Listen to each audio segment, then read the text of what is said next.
Hello, Kodambakkam guys.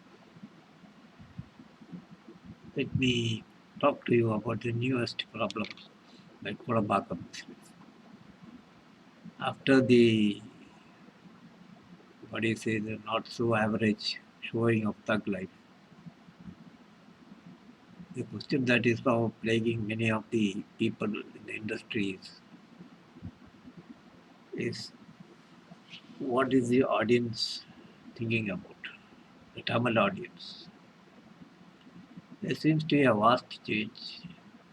For one, it shows that for Tamil audience, that is today's youth who are mainly patronizing the Tamil cinema in the theatres are not people who have any idols, any demigods. They are not bothered about any combos. And if they get everybody on board in their mind, it has to be taken a very seriously. It can't sit on your past laurels and hope for the crowd to come in, or rather think that the crowd will come in. That is what happened for Thug Life. See the kind of promos and the pre-publicity sessions that Mani and Kamal had all over the south and in Mumbai and Delhi. But it is surprising that even in Tamil Nadu, where Kamal is a big draw, where Mani, of course, his critics say that his film doesn't run beyond A centers, that is the urban multiplexes. But multiplexes have now gone to every B, C, and all that. But despite all this combination of coming after 27 years and all that, Tamil audience, that is the basic core audience that should have, made this movie work. But they have not come up. They come up in the sense I'm talking about the first day opening. The first day opening is very average.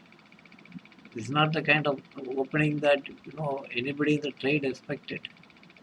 And we sort of got an inkling just 1 or 2 days before the release date. We knew that something is going wrong because the sales were not going as expected. And of course, we thought that the first day maybe they are just wanting to test waters and then the crowd will flow in. But that is not happening. The first 3 days should have been blocked. It should have been at least 80 to 85% occupancy, but that is not happening. So why is not the people not coming in? At least they should have a deco at what is this compo going to do after so and so long. So it means that they're not, just going by the past of stories of Nayakan and all that Velusamy Nayakar and all the stories are not clicking with today's audience. Today's youth are not bothered about nostalgia. And in Thug Life you find a lot of nostalgia in that. They went to see something, which they felt was a gangster movie. But what they didn't get was that they didn't bother that whether it was directed by Mani Ratnam or not. And it is now another thing that we change is seen in the Tamil film industry is that the new crop of directors are getting openings.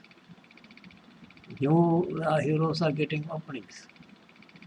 So that means Vikram's success to a large extent is Lokesh. That is what Kamal had very humbly said that this is a Lokesh film. So that is the kind of stuff that is happening. So it is high time that the so-called demigods of cinema start rethinking about all this and replan their strategies and go forward with the film. But so in any amount of marketing cannot do anything to the film. See, even you take the case of another big marketing thing was Imran. Imran was marketed so beautifully, thanks to Prithviraj's idea that it was marketed so beautifully that at least in Kerala it had a very good opening because of Lal Prithviraj combined and it was a sequel. And it was not a sequel that was done 20 years back, it was something that was done 1 or 2 years back. So they had a grand opening. But still, at the end of the day, that sequel did not beat Manju Boys. And what was the marketing for Manju Boys? Nothing. It was just word of mouth. Nothing can beat word of mouth. That has been the gospel truth for industry. And you cannot generate word of mouth that way. You cannot generate it. It has to come from people who buy the tickets and come. I just now happened to see a video of Kamal interacting with people at the Big Boss as a host. He was hosting and he was talking about people coming out of the theaters and saying Pakala, Burwati Pakala, Endavati Pakala.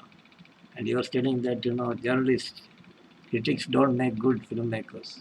That is true. I have never seen any critic becoming a great celebrated filmmaker. But that doesn't make. I mean, he says it's very different ball game altogether to sit on the other side and criticize, and for people to buy tickets and come out and see the movie and pass a judgment on a flick of a finger or shake their head and move up.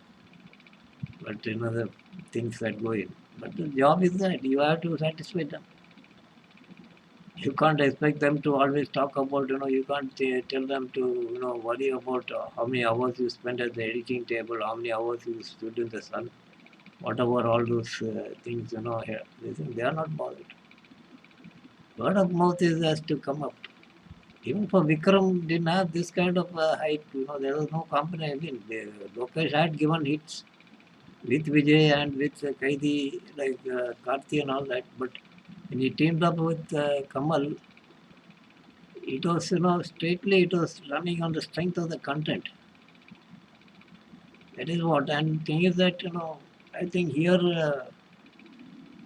if you see the movie, I'm not going to go into the movie's contents, but I think the movie was quite, I think they should have underplayed that movie in terms of marketing. They should have just left it at that and let the audience going instead of coming. So what happens is one generation of people who had seen, who were young at that time when Nayakan was released, are now in their maybe 50s, 60s, and they went inside and they were not satisfied. Those who have not seen Nayakan in the theaters and have only seen it maybe on TV screens or in videos or something, I have no idea what this whole thing is about. But they know that is a movie. They went in and they saw it as a new movie. There is nothing in that movie that could happen. And what is the third lesson that you have to learn? The industry is quite shocked. Is that there is for the reviewers, the online reviewers, and for the audience who are coming out of theaters, the criticism is very harsh. I think Mani would have never in his life heard this kind of criticism from anybody. If at all he had switched on any YouTube channels and to see it, he would have probably not thought about making a movie in the near future. Because I saw one guy coming out of the theater. And the guy showed a mic and asked him how is the movie. The guy is saying that I think Maniratnam was uh, smoking weed when he was directing the movie. That is the kind of stuff that is going on. So what do you do about it? So that is the short story of it.